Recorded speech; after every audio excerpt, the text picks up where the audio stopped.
Welcome back, everyone. Happy New Year. We just want to apologize for the late post. We weren't able to record before the holidays, so we just want to wish everyone happy holidays. I hope everyone's doing well, staying safe. Absolutely. So basically, as we said before, we wanted to dive into a holiday special where we talked about our favorite holiday movies, treats, and traditions. So basically, this episode is going to be formatted as like a Team Nick versus Team Alex. That's me.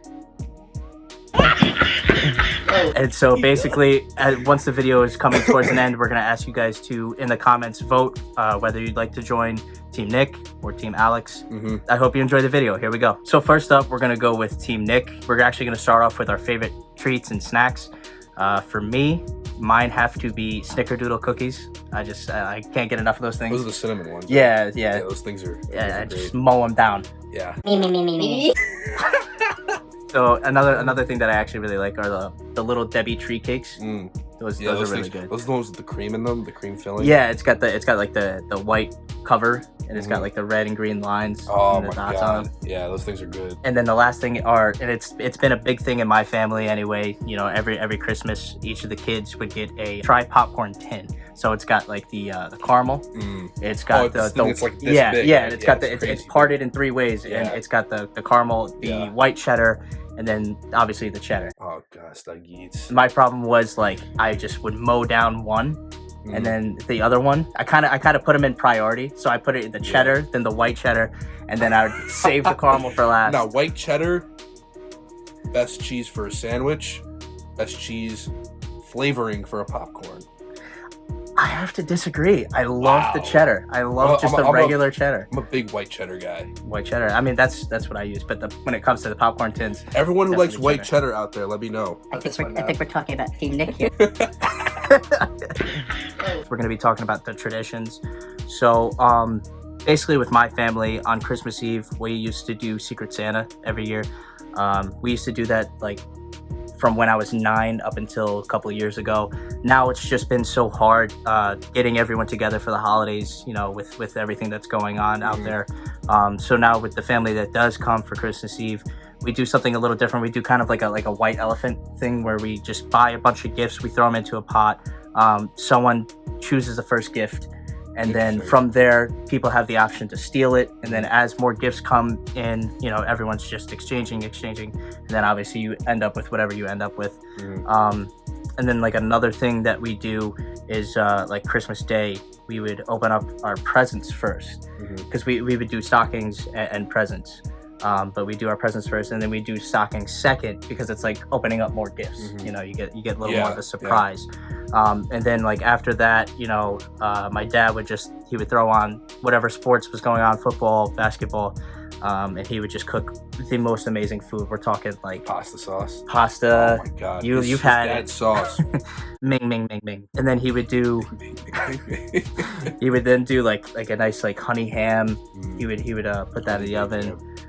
Just a whole bunch of stuff, mashed potatoes, and he would even like set up like hors d'oeuvres beforehand. So we would have the antipasto. Did he do the 7 fishes? You guys ever did No, that? we never really did that. You know, like I'm gonna be honest with you. When we get to mine, I'll tell you, but we never did that either. We're both Italian, just so you know. That's big Irish too. Well, I'm also Irish, so everyone calls me. He's Italian and Irish. I'm pretty much all Italian, so very similar. Yeah, so he would have like the soppressata and all kinds of different cheeses, and we would just enjoy that for the rest of the day. Now we're gonna go into like our favorite movies. There's just so many, so what we decided to do is we decided to put it like in our top two favorite holiday movies. And first of all, as you could tell by the sweater, Elf. I think it's great. Elf is my first favorite. You know, Elf came out in 2003. 2003, yeah. Jon Favreau, who can't disappoint. Yeah, always comes in clutch no matter what he does. It could be Marvel, it could be the Star Wars universe. Yeah, he's great. And obviously Elf. But I think you know, just Elf is just a staple in its own when it comes to holiday movies, especially a comedic holiday movie. It's like your Home Alones, you know. But I don't know if you knew this, but Will Ferrell, there was actually a lot of controversy with him being a lead star in a movie. Why? Just back then, they just didn't know. They didn't want some guy from SNL just having control of a movie and being the lead role in a movie. But I mean, that cast is just phenomenal. James Caan, Mary Steenburgen. Yeah, Zoe it's- Deschanel. Or Yeah, Deschanel, I whatever mean you say. Zoe Deschanel. Deschanel, Yeah. Just it's constant laughs through and through. But I mean, Yeah. it has a special message behind it. You know, like not everyone comes from a perfect home, from a perfect household, and throughout the entire film, you know, Will Ferrell is trying to win the approval of his father, and you know, he's one of those strict guys. You know, he's very hard books. to crack. You know, and just throughout the film, you know, they realized what the real meaning behind Christmas was, and it wasn't just Christmas spirit. It was, you know, being connected with your family and appreciating what you have. You Yeah, know, that's what sometimes. James Caan learns, his character. in Yeah, the I mean, film. he you know, he's a workaholic, and all he did was try and impress his boss. And when it comes down to it, the thing that was most important to him was his family and his sons, As it should be. that's how it should be. Elf is one of those movies that I always watch like on Thanksgiving, right when the football stopped and like you shift from Thanksgiving to Christmas. I always watched it on Thanksgiving. It's just one of those movies, and I love Elf. It's just a classic. Obviously, there's just so many great scenes in that film. Yeah, there really is. One of my favorites was when Peter Dinklage came into the film. and he jumps Peter into the fucking office. Dinklage. Yeah, like he's actually like the serious character. You know, he's a story writer, Yeah. and he flies in because they need a new pitch for a book for the company that Ken works for. And so like they bring him in, and he's like, they're having a serious meeting, and out of nowhere Will Ferrell just barges in. He's Yeah. like, I'm in love, and I don't care who knows it. And so Oh, then he God. keeps calling And then he Peter starts- Dinklage and Elf Yeah, Elf. in Yeah, that whole shit is- battle. Oh, It's that's- kind of fucked up, but it's just funny. I mean, It's- you can't get it's away just- with that kind of humor. no, nowadays, not but- nowadays. No, Especially in a Christmas movie, but Yeah. back then when it was okay, oh man, It's it's still just so funny to this day. Yeah. Peter Dinklage is a He's a great fantastic actor. comedic or otherwise. Absolutely, Mhm. absolutely. But diving into my second film, not a lot of people know it, but the people who do out there know it, will appreciate it. It's the 1974 classic Year Without a Santa Claus. You know, that follows the story where Santa comes down with a cold, and he decides I've never seen this movie. he decides to put a hold on all Christmas activities, meaning he's not going out Christmas Eve. He's not he just doesn't believe that the kids out there believe anymore. And so two elves, Jingle and Jangle, decide to go out into the towns, try and gather people who still do believe. And it's just great because there's, you know, that battle, and on top of that, there's just the battle between Heat Miser and Snow Miser, and their Mother Nature, and that's just a whole great scene in itself. You get I to gotta see check two this one different. out.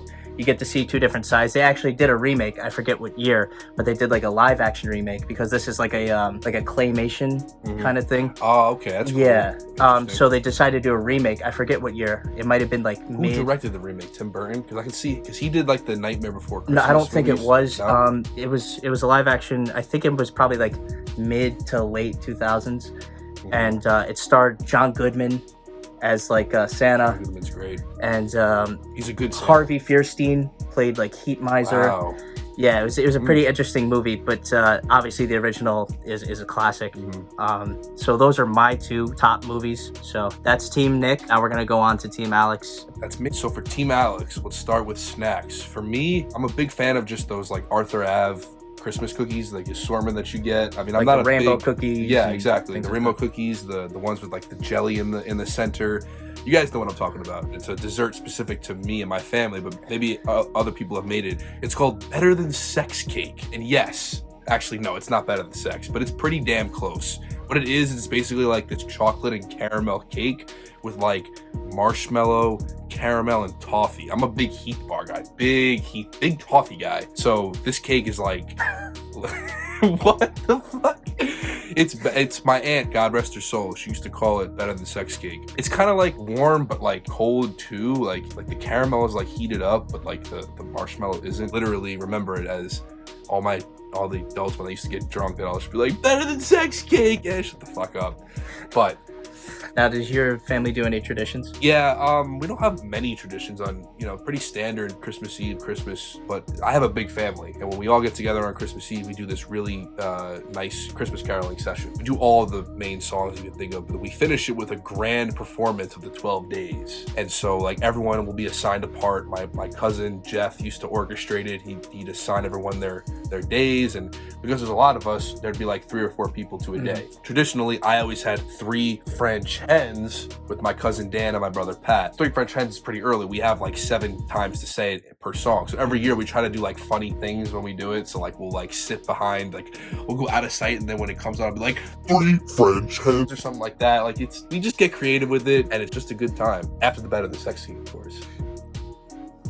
But I think after the better than sex cake. You said scene after the better than really? sex scene. I meant Easy there, buddy. I meant all right, that was. No, we're PG on this channel for the most part. I think that's about it. I don't have many Christmas traditions, but it's more just about being with my family every year. At this point, I'm 24. All my cousins, they're all older, and my family, so everyone's around the country now. So when we get together and do it, it's really nice, and that's what it's all about for me. That's treats for me. I guess I'll move right into movies. I would say my 2 favorite holiday movies, probably the first one is The Polar Express, which is a live action movie, but it's animated at the same time. It's a fantasy kind of like dream sort of. You don't really know if it's real or reality. It is in the end, but when you're watching it, it's like, is this all just happening in this kid's head or not? Tom Hanks is in it. He does a phenomenal job. Yeah, he does a phenomenal job. One of the best He's actors. not only just taking on one role, he does multiple roles. I was about to say, film. he plays all the adults. Like, he plays the hobo on top of the plane. I think he plays Santa at the end. He plays the conductor. And he actually is the dad too. Is he? What about when all the identical waiters come out to serve the boiling hot chocolate? I never understood that. They're like, in the movie, they're like, you have to drink this cocoa boiling, which is, it's actually another, on Christmas Day, me and my family always had hot chocolate. That's another thing. See, we did eggnog. Eggnog's good. I'm a big fan of eggnog, but nothing like hot chocolate. This one, we used to get the packages with the marshmallows already in it. Nice, just good stuff. When the waiters come out and they serve the boiling hot chocolate, I think Tom Hanks is them too. I could be wrong on that. I'm not sure, but that is an interesting scene. Especially when they do their whole little dance routine. They're like, hot chocolate. like every 3 seconds. And then the whole thing where he's on the train and then he loses the ticket and then it goes out on the train and it comes back. The music in that is great. The music too. is very good in the movie. Yeah. Another thing is when they finally get to the North Pole, it's like this weird industrial city. It feels very especially when they get thrown in with the packages. It's kind of like it's definitely a little weird at first, but it's that whole scene kind of just reminds me of like how luggage gets transported through airports. Yeah, I think that's what they were going for in a way. And it ends where what does he say at the end? He's like, it's not about the destination, it's whether you get on board or something like that. What I really liked about that film was like it was very important in the beginning with the hole punches, because he would put 2 letters. And then at the end, he put 2 letters, and then like right as everyone's onboarding, he'll finish out the word. And for the main kid, it was believe.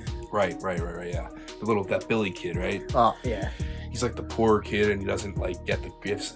He's like, Santa doesn't ever visit me on Christmas. It's the kid that kept cracking me up in that movie was that little know-it-all, that fucking dweeb. Just seems like his name's like Eugene or something. Hey, you forgot about me. Yeah, he's quite possibly the most annoying character. Aside from like in the Home Alone movies, Kevin McAllister's family, who I despise with every fiber of my being. They're such pricks. Not only do they lose him once, they lose him twice. Yeah, but they're so smug about it. That's true, but like it's just the way that they are. They're like evil in like a 90s way. With the Polar Express, there is like a little conspiracy behind it.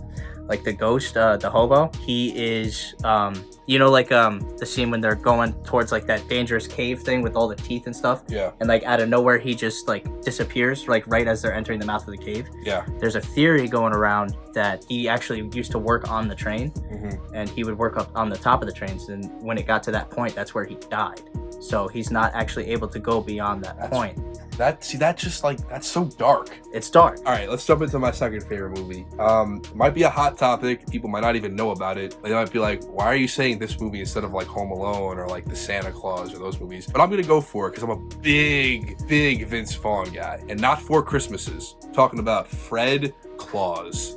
With Paul Giamatti? Paul Giamatti is Santa Claus. Rachel Weisz is his girlfriend. Even what's her name is in it? The broad from Misery. Kathy Bates is in it. Kathy Bates, yep. Smaller roles, but yeah, that Isn't movie, Elizabeth Banks in it too? she's in it. She's Santa's little helper. Yes. Nice.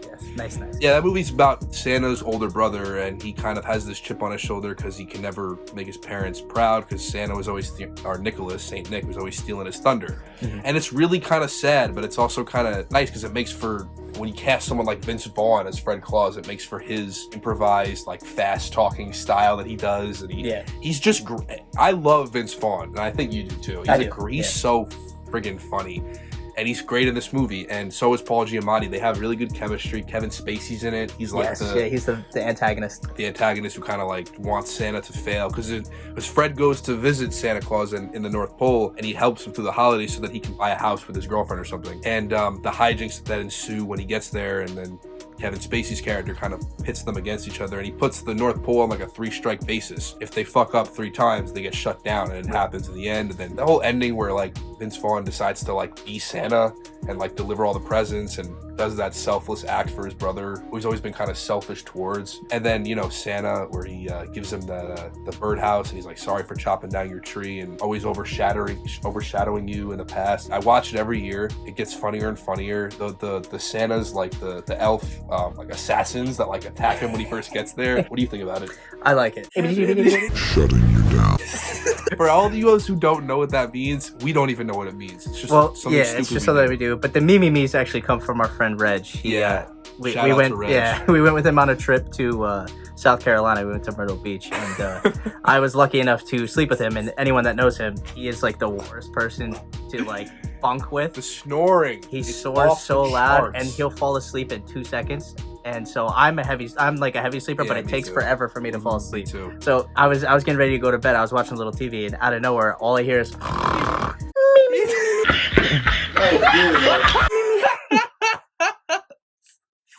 Well, that pretty much wraps up this episode. This is the point where you get to decide whether you want to join Team Nick or Team Alex.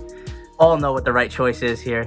Yeah. But first and foremost, we just want to say thank you for watching. Absolutely. And once again, we do apologize for the late post, but we hope you enjoyed the video. If you liked it, give us a like, comment, subscribe. Just overall, thank you for watching. Yeah, thank you for watching. Merry Christmas, Happy Hanukkah, Happy New Year, everyone out there. Hope you guys had a very safe and nice holidays with your families and friends. And we hope that the New Year is very special for you. Yeah, absolutely. And for ours, we're going to try to get as many reviews and podcasts out there that we can. So let us know what you want us to talk about. And this has been CINEMA914. As always, Shooter McGavin. CINEMA914.